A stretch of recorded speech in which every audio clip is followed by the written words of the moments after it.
And I'm going to admit all. I think it's time. Yep.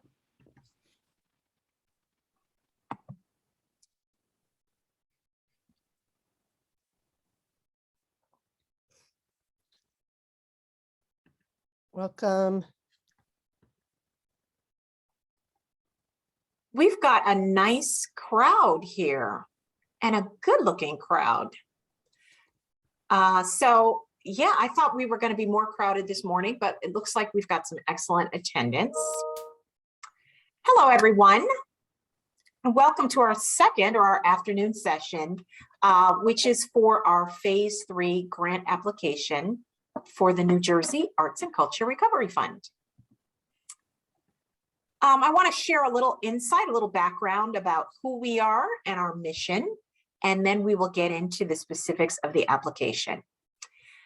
The New Jersey Arts and Culture Recovery Fund was started at the end of 2020 to specifically address the COVID aftermath for the arts, cultural, and historical sector. Its mission is to ensure the survival and resiliency of the state's arts, cultural, and historical sector during and after the COVID-19 pandemic. We thought we would be speaking in past tense by now, but we all know where we are with that. To date, we have awarded nearly $4 million in grants.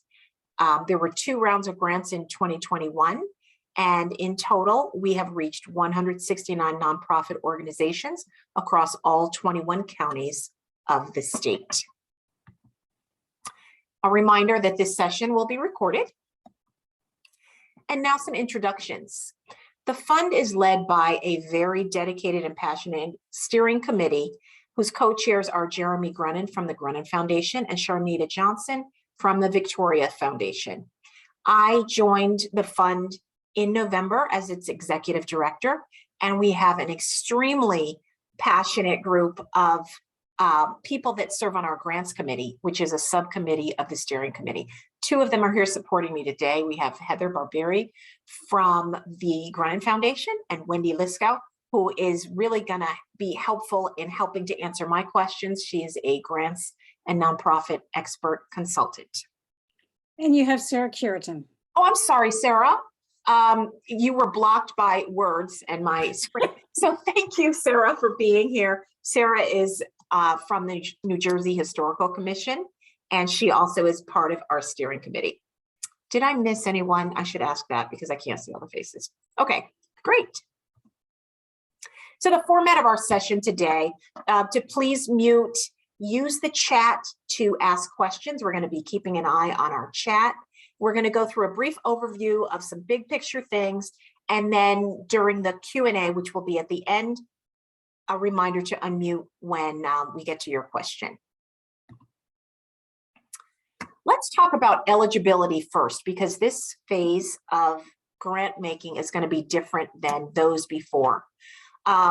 We will accept applications from organizations that are incorporated in New Jersey as a 501c3 organization, those that employ at least 1 year-round part-time paid employee working 20 hours per week or more in an administrative or combined administrative leadership role. So a part-time, primarily artistic employee, for example, would not meet this requirement. The organization should have as its primary mission either arts education, or history, and it should have been in existence for at least 2 years. Who is ineligible? The following would not be eligible for this funding opportunity. Individuals are not directly eligible for funding, but may be funded through an intermediary organization, which is, kind of the whole spirit and objective of this round of funding. Organizations without paid staff, organizations that are local, state, or federal government agencies are ineligible. Those that offer arts or history programming, but whose primary mission is not in the arts education, or history space.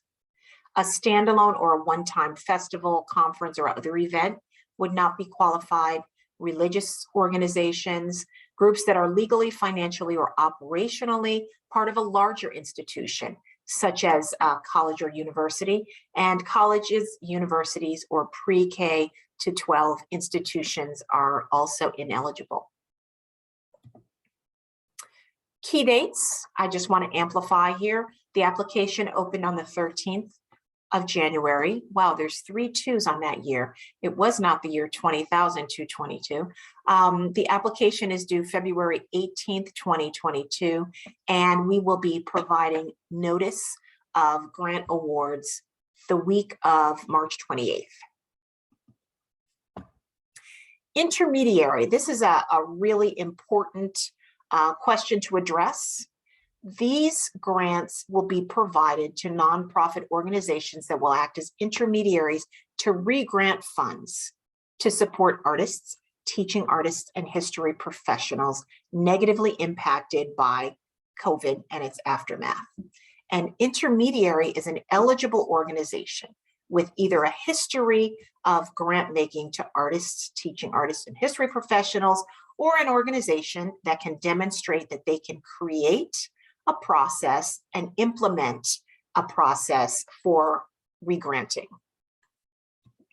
And to give you a little bit more in terms of how we will be evaluating applications in this regard, our rubric states that the organization should demonstrate significant relevant experience in running regranting programs for individual artists, teaching artists, or history professionals, and that they demonstrate that they can design an effective and efficient program. Something I should also mention is that we will be looking not only at your process, can you put together a process, but also that you can do it efficiently. So we know that for us to turn everything around and let you know something by the end of March, by April 1-ish, we would be also looking at your application with an eye towards seeing that you could have an efficient process to be able to get the money into the right hands of those that you're going to make the awards to.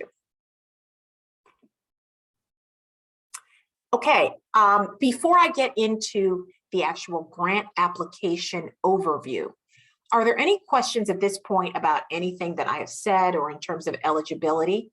If so, you could put it in the chat or let me know. Wendy, do you see anything so far? Okay. No questions so far. You may want to mention about a partner may not need to have all those same eligibility requirements. Thank you for the reminder. So as I'm chatting, if you wouldn't mind just putting in the chat, like, hi, where you're from. Sometimes your name doesn't necessarily match your organization. So we get a sense of who's here. So let us know where you're from. And so to Wendy's point, this morning we had at least one person who read through and heard about eligibility, and they logged off because they felt like this isn't for me. But if you're here and you want to stay and learn about what we're doing and can identify a partner, an organization to partner with so that you could implement this program, we would love it. We have reach across the entire state as a priority. So we're really prioritizing to make sure that the benefit of this fund reaches every corner of the state, reaches a diverse population, reaches maybe populations of people who weren't able to qualify for grant funding in the past. So we're really hoping that you can help us spread the word. We do have some questions now. The first one is, are organizations with contracted 1099 staff considered having paid staff? Okay, we have had this before. Wendy, I'm going to let you take it away with that one. Well, if the 1099 staffer is an administrative staff person, then yes, we are, many organizations have artists who are leading the organization, but they're primarily doing an artistic role and occasionally administrative. And we really are looking for people who have an administrative track record in order to be able to deliver this program. And so how they get paid is less important than having a part-timer. Anybody on the grants committee want to weigh in on that? Nope, that was great, Wendy. Great. We also have a question here. Can a performing arts organization re-grant to a performer, such as a dancer, to be working at that space? So that is a question that sort of gets to sort of the difference between what we're looking for in terms of an intermediary and somebody who's applying for a general operating grant, which we do hope to have another round in the future for general operating. So let's see if we can tease this out. If you are trying to re-grant to some of your current performers so that you can continue your activities, then that is a general operating grant. Now, if one of your performers who dances in your space is only one of many dancers who are going to be eligible for this intermediary grant, then of course they can benefit from this process. But many people are actually thinking about this in a way that helps their staff, their specific artists only. That is not what this grant cycle is for. This is to get money into the hands of artists who are and history professionals who are no longer able to have a gainful employment because your organization is shut down. So your staff can ultimately benefit, but it's really trying to serve groups and artists and history professionals on a much larger basis, looking for like regional or statewide basis. Anyone want to add to that? Because this is the sort of the key question I think we're getting. Heather or Sarah or Lynn? I do anticipate that's going to be the number one question, is that people are trying to define what does it mean for me to re-grant. And what we're looking for is for people that can cast a wide net, for people that have a broad reach in the segment or group of artists or history professionals that they serve. So that you would be the hub of a wheel. And if you already have an affinity group, a collective, an alliance, or relationships that would represent a network of those people, that you would be able to invite them to apply for individual grants through your organization and to be able to get those grants processed and issued through your organization, which is a little bit different than making up for losses if somebody is underemployed or unemployed because of programming that you've had to cancel. So we also have a couple other questions here. If you received a phase 1 grant, can you apply for a phase 3 grant? Yes, assuming that you've expended the grant dollars from the phase 1, which everyone should have by now. What kinds of artists projects do you wish to fund? Visual arts, performing arts. So this is all arts. We are funding performing and visual arts, folk arts, history professionals. So it's a wide net, and we love to make sure that we select a wide range of intermediaries so that everyone is covered in our state. Let me just speak to that question for just briefly. You know, the word project might be throwing people off because typically we think of a project like this is an undertaking or initiative. In this case, the project should loosely be defined as a re-granting program that you're going to be able to implement, where the objective is to be able to support teaching artists, or history professionals. That should pretty much sum up what your project is. It's about the how and the how much and how many. We have a question here is, we have experience as a fiscal sponsor re-granting funds. Does this count as enough experience?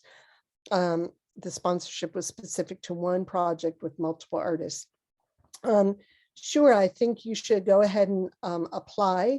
There were some organizations that received funds in the past who did not necessarily have experience re-granting, but they had demonstrated a really strong connection to the artist, teaching artist, or historical professionals that allowed them to, and could demonstrate that they could figure out how to do a process. And so, yes, if you can demonstrate that, and it's the reach that is very important. Is it possible for a museum to re-grant to individual visual artists for their work towards an exhibition? Essentially a project-based grant, but funds go directly to the payment to artists who are not on staff. So if you're, if we're getting this question correctly, if you're thinking about paying, they're not your staff members, but you want to fund somebody to help you implement your program only, then that is not eligible. That's a general operating grant proposal. That's from the Visual Arts Center. Did I answer that question correctly? I'm going to give you the chance to clarify if you had further questions on that.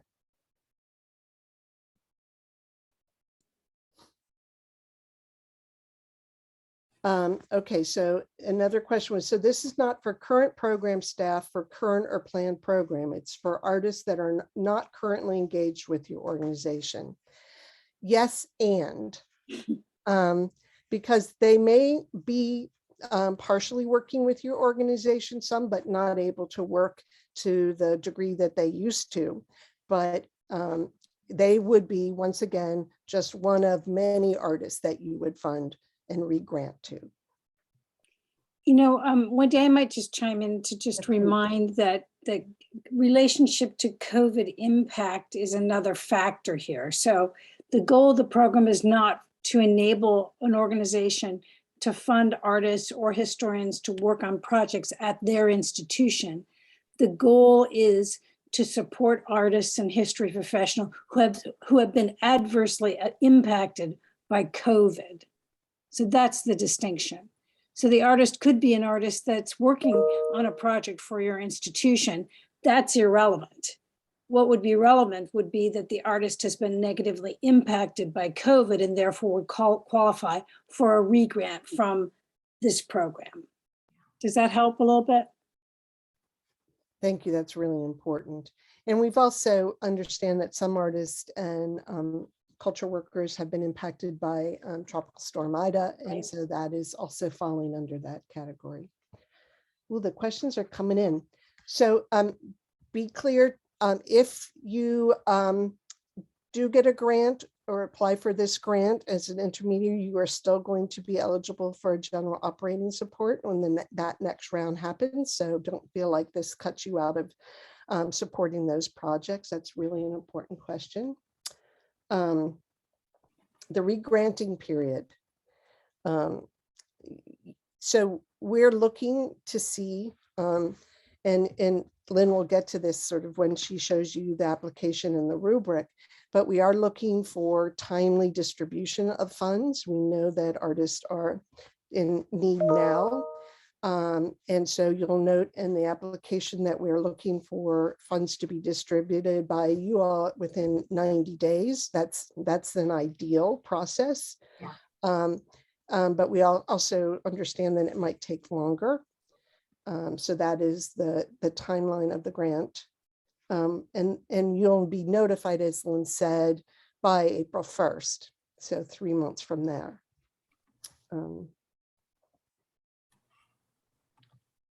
So what about roster artists who were forced to relocate but are still doing virtual work for us? So in other words, they're no longer a New Jersey artist. Is that the question? Huh?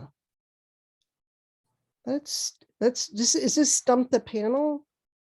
You know, I saw that question when it came by, and I think we would want to slice that more finely, because there are many people who have gone to faraway places to ride it out, so to speak, and they haven't necessarily decided to make a permanent change in their address. There are people commuting back and forth. There are people that are working remotely from a place that feels more comfortable. If the idea is that we are here to support New Jersey artists, and we stay true to that definition, then we will have to figure out how do those people, how would they be able to adhere to this being a New Jersey artist definition. Right. And ultimately, at the end of the day, once you receive an intermediate grant, you will be determining who gets the funds, right? And you'll have to determine a process and that you feel is fair, knowing that the focus is primarily for New Jersey artists. I want to just add that I think that is really an important distinction to make here, and that is that this is the New Jersey fund. It's not the Pennsylvania fund or the Florida fund or the Montana fund. So keep that in mind. That is the focus here, is to help artists and history professionals here in New Jersey. Whether they've temporarily relocated somewhere else, that's perfectly understandable. But it's not a general artist relief fund for artists. Does that help? And one more point that I could think about in terms of how you would frame it is that should be part of your eligibility criteria. So when you put together your grant program and you say who's eligible to apply, it's, arts educators, history professionals, but it should be that you must be a New Jersey resident or a New Jersey artist in order to receive a grant from your organization. I just want to let everyone know that I responded to a request to enable the transcription. So that's why you may see a transcription going across the bottom of your screen. And there was also a question about, would we share the slides? This is being recorded, and I think getting the recording might be the best way to go about it. The things that I'm sharing in terms of slides are the application questions. So if there's something a document that you need, write to me specifically, and I can send you whatever you need. So now would be a good time for me to jump back into sharing. And then we'll answer the rest of the questions as they come afterwards. Exactly. So this is the actual application. So I will roll it up to the top. This is what a summary of the application questions looks like. The project name, so you want to give your program, your grant program, a name. We would like to know your website and social media handles so we can take a look and see what your social media presence is like, the number of full-time staff and part-time staff, whether your mission category is arts and culture, arts education, or history. And I'll stop right here to just put in a plug for Reach. If you have colleagues out there, especially in the history arena, that may not have been able to join us or may not know about this, we really would appreciate you sharing to make sure that this information and this grant opportunity goes far and wide so that we get all the way across the state. This time around, we really want to know the discipline, and if you are operating in multiple disciplines, we'd love to know that too. So we just get a sense of what kind of work people are engaged in and the primary counties that your program serves. Budget information in this part is just the summary numbers from your pre-COVID budget, which would be your total expenses and total revenue. And then what your current organization budget is. So now that we are in FY22, what are your total anticipated expenses and anticipated revenue? So those are just summary numbers there. If you are filling out this application, but someone else is your executive leader, we would like that person's information. And also we would like information on the leader of your board. When you get to the grant request, we would like to know what your grant amount is and a brief summary of what your funding request is. I will show you our rubric in just a moment. And then a brief organizational profile. Tell us a little bit about your organization. This question here about COVID-related declared disaster artist needs. We do want to be clear that the industry is still experiencing disruptions and anticipated continued disruptions. And so we would like to see the explanation on how your intended audience for regranting has been impacted. It could be that contracts with schools have been canceled. It could be that, you know, the end of your season or a season of performing ended in December. It could be that the environment for doing certain kinds of work has not been able to return to its full function. But it's really about, you know, for the people that you want to help, why do they need the help, and in what way does it relate to the pandemic? One of the parts of our mission and a high priority is to be sure that a diverse group of people is included in who we reach and in who we serve. And so to that end, we ask the question for what are your connections to arts and culture workers and history professionals, and to the best of your ability to describe how you collect data and the general makeup of those arts and culture workers. We fully understand that unless people fill out forms and check boxes, you don't always have perfect information for that audience. But in general, if there is demographic information about where these people are coming from, or if you have any general information about the typical population that you serve, we would like to get that in our narrative so it can help to support our overall narrative on how we're serving diverse groups of people. We will ask that you describe the experience you have administering regrant programs and how your organization would design and administer a program. We also would like to see an implementation timeline, really with the eye towards seeing if you can get the money out efficiently and understanding your step-by-step plan for doing so. This is the part where it's important to consider potential partners or partnerships. If you feel that you don't have experience administering a regrant program, but that you do have a good network of people that you can help and a pre-established way to communicate and engage with those people, this is where coming up with a partner would be helpful in terms of either increasing your capacity or helping you get to the place where you're able to administer a regranting program. So the potential partners question is to describe the history of your relationship with the partner and how you would work together.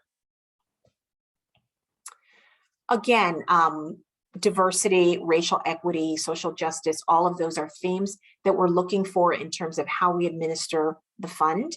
So we ask that you share how your organization includes people of color in leadership or decision-making positions, and how your organization commits to and addresses diversity, inclusion, and equity, and access, and whether you formally have a mission statement that describes it. The second question around racial equity is to share how your organization would specifically include Black, Indigenous, and people of color and marginalized populations in creating your intermediary grant program. And the third question is a checkbox question that gives you the opportunity to share with us what kind of either leadership, staff, board representation you have to help you support how you are reaching out to BIPOC populations.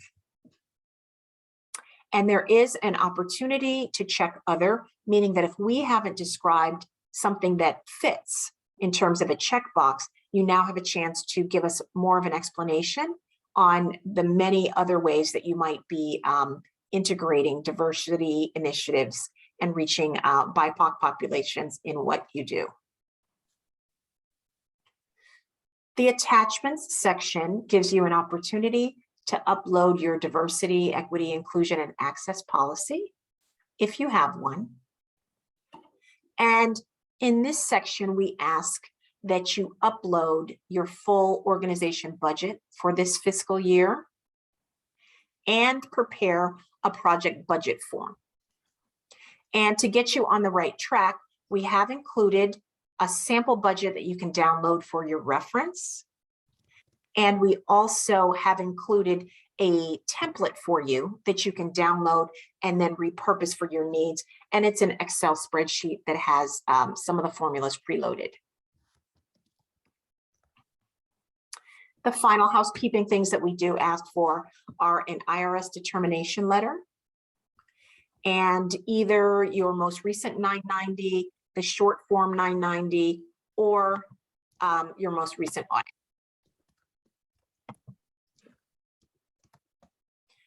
Okay, I don't know if it's quiet because everyone's muted and typing in the chat, or if there really are no questions. So Wendy, what have you think? We do have some questions here, but maybe you want to jump to the rubric Absolutely. and show, because it might answer some folks' questions. Okay, so give me just a minute to stop sharing and I will jump to the rubric.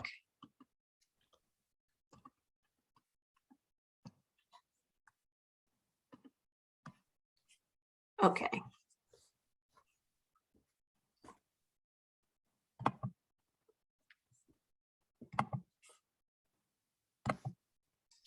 Okay, here is our rubric, which gives you an opportunity to see how we're scoring, to see the big buckets of information that we are looking at and to see what we're looking at. So the first area of the rubric is COVID-related declared disaster artist needs.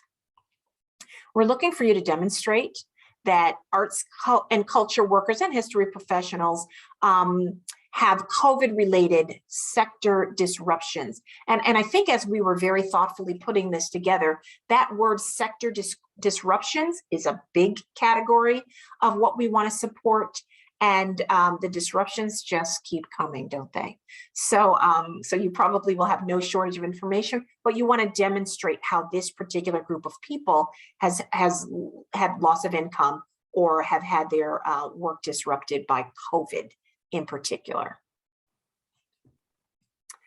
We want to see that you can demonstrate you have experience or plan to reach individuals and serve individuals across New Jersey, and that you represent and support a diverse pool of individuals.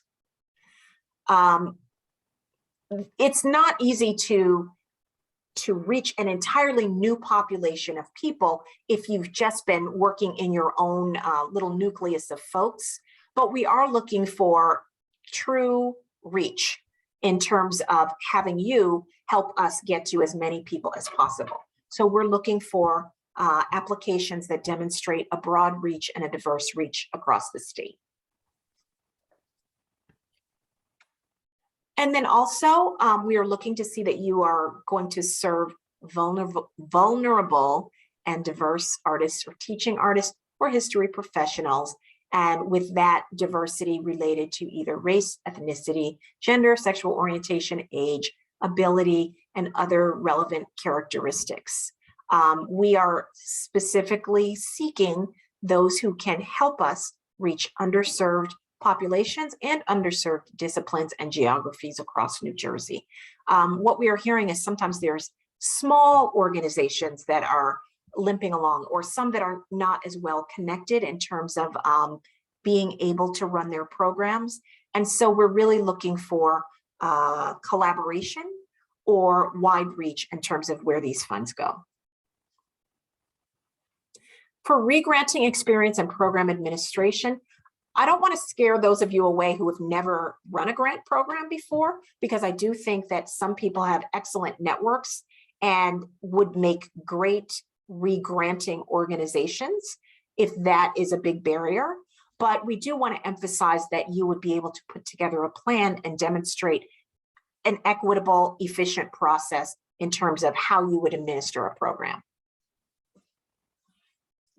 And then in terms of racial equity and leadership, organizations that have people of color, Black, Indigenous, people of color on their board and staff, we are sending the message through this grant application that that is a priority, that we feel that the arts and historical and cultural sectors in New Jersey should prioritize including or having inclusive populations of people in positions of leadership on their board and on their staff. And then the final part of this would be your numbers. your project budget, and your organizational financial health.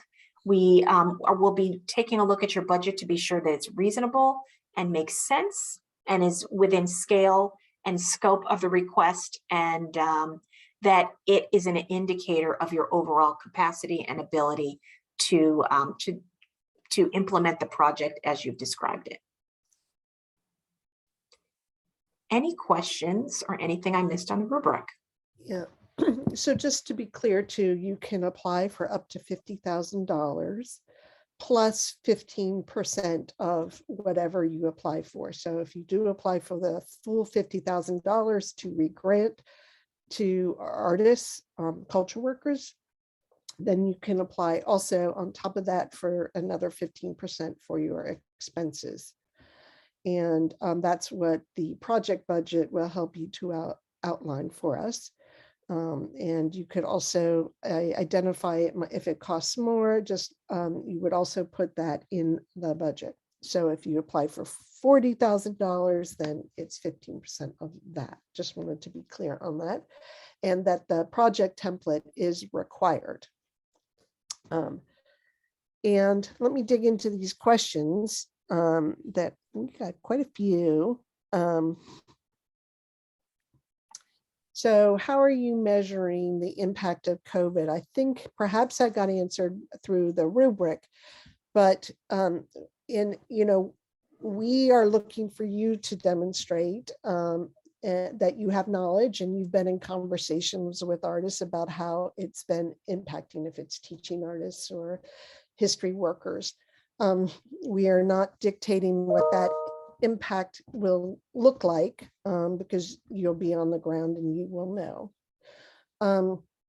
And your artists in your constituency will know. And in terms of the impact, can it be over? Listen, we recognize that it's cumulative, but you wouldn't want to be funding artists who may have been have rectified and their lives have gone back on, they're back up and working. It's the cumulative impact over those 2 years. And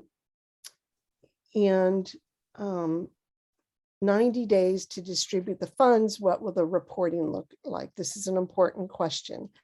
So you're going to get a chunk of money that you would then design a process to regrant. And last time when we did this, people made $500 grants, $1,000 grants.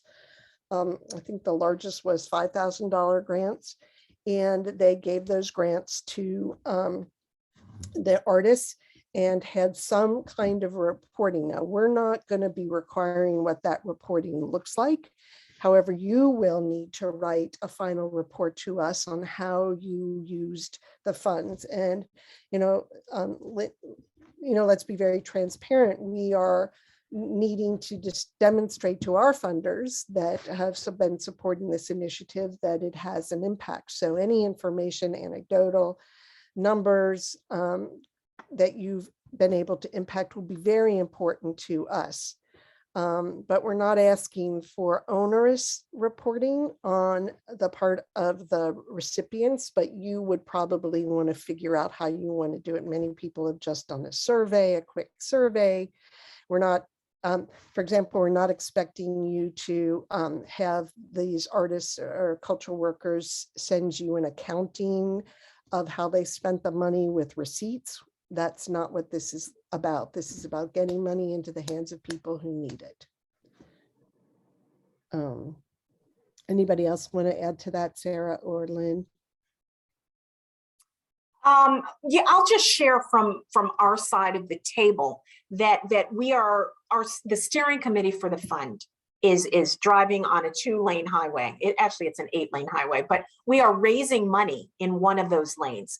And some of the people that we have raised money for, large institutional donors, have come back to us 1 year later and said, how far did our money reach? How many people did you reach?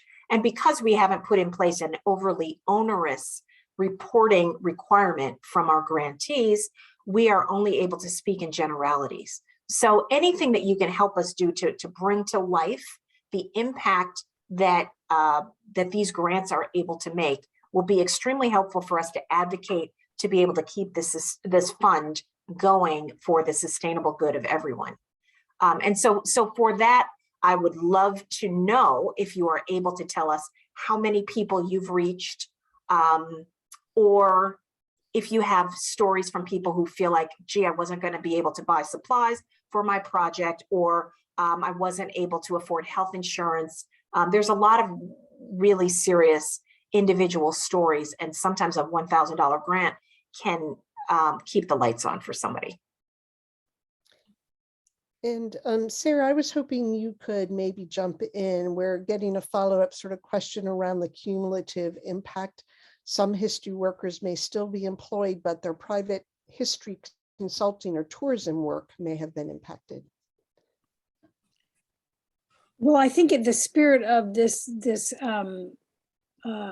program is to try to help those professionals in either category who have been adversely affected by COVID. So yes, if you have someone who, the example of a first person interpreter came up in our last session, for example, somebody who goes around to schools, let's say, or to museums and books programs and appears, and all of that business was wiped out for all of 2021, let's say. That's a negative COVID impact and may have adversely impacted their ability to pay on their mortgage or keep up their car payments or whatever it might have been. So those kinds of impacts, as long as what we've talked about, as long as those are significant COVID related impacts, are eligible. Thank you. Mm-hmm. And we have a question here, that they're a soup kitchen, don't have the arts mission. And you do need to have an arts mission to be the applicant for the intermediary. But if you, for example, are reaching artists that are grassroots artists, you could partner with another institution who is eligible. You're talking about Trenton, and Artworks is here, and that's their mission, is to support and work with artists. Then if you can collaborate, because an organization needs to go beyond their own artists to serve either a region or the entire state. So yeah, you are right on, Joe, when you said, would it be beneficial for 2 or 3 organizations with similar missions to collaborate? And that is absolutely correct. I think that is going to allow people to expand their reach. And then it's just a matter of sort of deciding who's going to do which part of it. And one organization might be doing the bulk of the work, but the rest are getting the word out and on a panel or whatever system that you would put in place. And I want to be clear too for folks who are asking about, can you just focus on one category like teaching artists or musicians or history? And that absolutely, yes. I think we're totally expecting people to stay within their niche, and because that's where we feel they're going to have the most impact and connections. And lump sums, yeah, we are expecting that they will be paid out in lump sums to artists and cultural workers. We're not asking you to get into the business of, a monthly payment or et cetera. The sums will be small enough that I don't think you want to do that, parse it out like that anyway. Let's see. Have I unmute if I've missed a question that you have? And Wendy, I might just also add, I'll add a comment I made this morning too for this group, and that is that in the first round of these intermediary grants, it was artists who were the beneficiaries. And so we're really so pleased that we can in this round expand it to history professionals. I just want to welcome, I see Emily Mans is here from Preservation New Jersey, one of our history groups, and certainly many of the folks that your organization serves. I'm thinking particularly of independent historians who work on register nominations and other kinds of preservation work in history would be great eligible applicants, I would think, for these regrants. So welcome, Emily and PNJ. I think on this roster, if there are other groups contemplating being able to regrant to history, sing out, and we're happy to welcome you this afternoon for sure.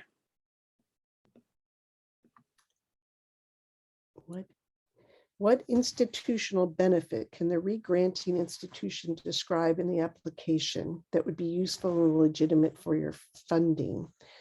I'm not 100% sure what you're referring to. Is that some language that?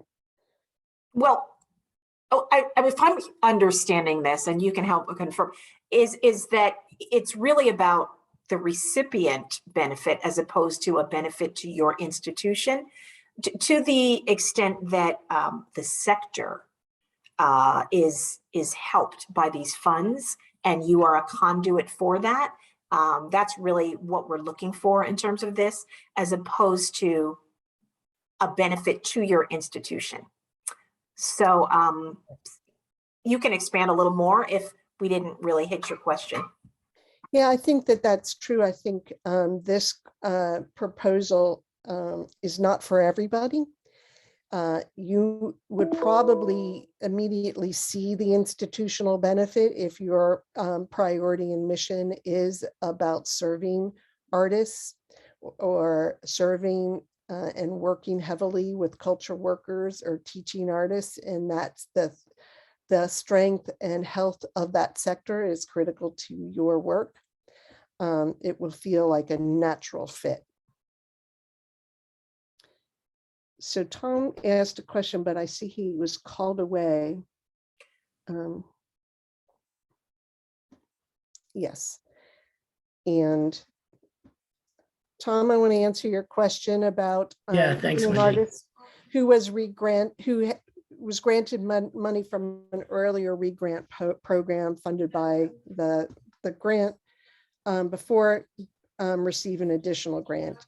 And we were pretty much assuming that would happen. We were hoping, however, that it wouldn't be the exact same artist getting additional dollars, that the reach was, we were pretty, it was pretty clear from the first round of intermediaries that they did not get to serve everybody who had a need. So we will leave it up to the institutions who are regranting to figure that calculus out. And you may want to identify how you're going to figure that out in your proposal, especially if you've been an intermediary in the past, how you're going to make sure that the distribution, there's a fairness in the distribution. Great, very helpful, thanks. Mm-hmm. I did see a question about dancers and filmmakers. So when we've broken it out by discipline, dance is absolutely in there. And we also have film and media arts. So yes, again, if all the other eligibility criteria are satisfied, meaning that your primary mission is in arts and culture, arts education, or history, and then underneath that, if there are dancers or filmmakers that you serve. And so, Joe, you're asking about the musicians that live in New York. Once again, we recognize that we have this, we're only separated by a bridge and a tunnel, and that there's a lot of crossover. However, we are really trying to focus our funds for New Jersey artists who, because I know that I believe there are some funds for New York artists. And some of those funds do go to New Jersey artists. So we're not, I don't imagine that we are going to have a purity lens, right? Where every single person has to be from New York New Jersey, if they are really working a lot and their livelihood is in New Jersey. But you would, I would just be very clear in your proposal that you're primarily serving New Jersey artists. It's the opposite, right? Because sometimes when people apply for a general operating, they want to demonstrate that they have that crossover. But for this, as the New Jersey Arts and Cultural Recovery Fund, we are really trying to support our New Jersey artists. Okay. And if we zoom out and think big picture, you know, this is about our great state. This is about the Garden State's comeback and having the resilience and sustainability into the future for all of us to enjoy all the benefits and for us to have a thriving arts, cultural, and historical sector. And when I've been thinking about what are we trying to accomplish and what does it look like in New York, I know New York Foundation for the Arts right away. They have a ton of resources and grants. I know there's New York Arts and Education Roundtable, which, you know, helps teaching artists. And there's a lot of resources there. And what we have found is in terms of people that center New Jersey arts and New Jersey history professionals as their funding priority, the list is pretty short. And so what we're trying to do is carve out some new real estate, carve out, you know, a new way of thinking about let's support the state of New Jersey. That's my rah-rah speech for the day, but that's really what we're here for. What else? You can unmute if you need to.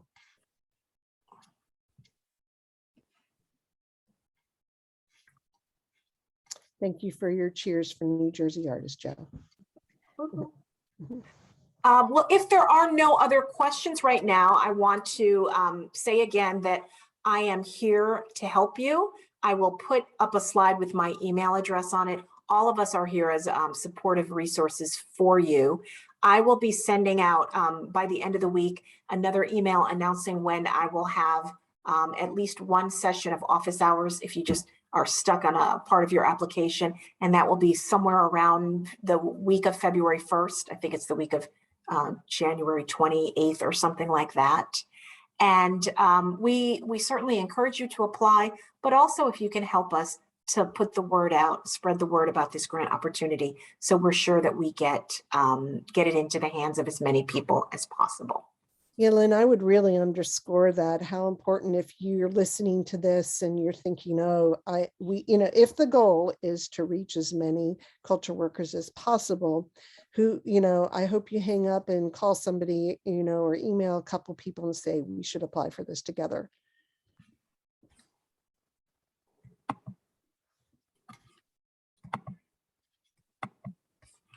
Okay, so if you have additional questions, this is my email here at the bottom, ltoy@pacf.org.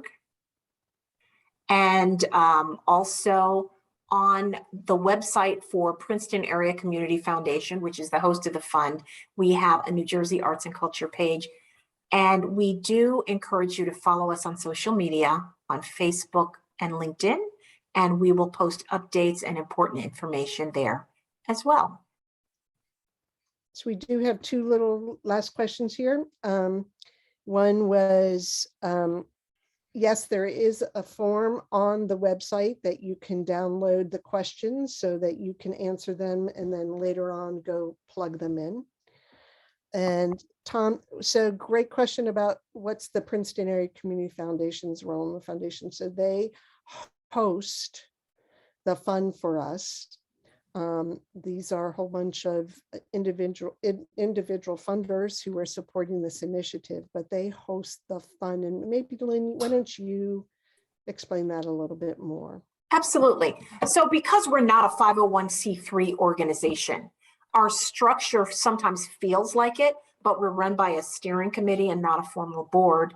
And we need to have a place to house the money and for record keeping and for managing all of the logistics and making sure that everything is done legally. The Princeton Area Community Foundation, that's kind of like the full mission of what they do. So there are donors who place their funds there, and then they help with the record keeping and disbursement of the funds. So in fact, the checks are sent from the Princeton Area Community Foundation.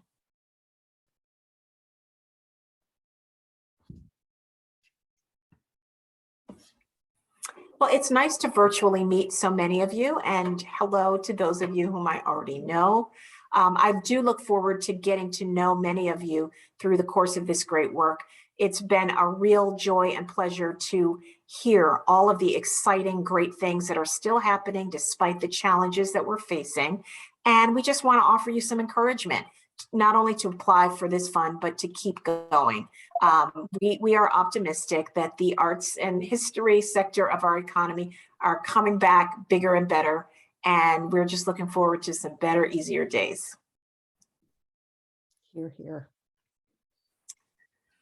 So thank you everyone for coming. Feel free to reach out to me via email, and we really appreciate you spending your time this afternoon. Okay, take care.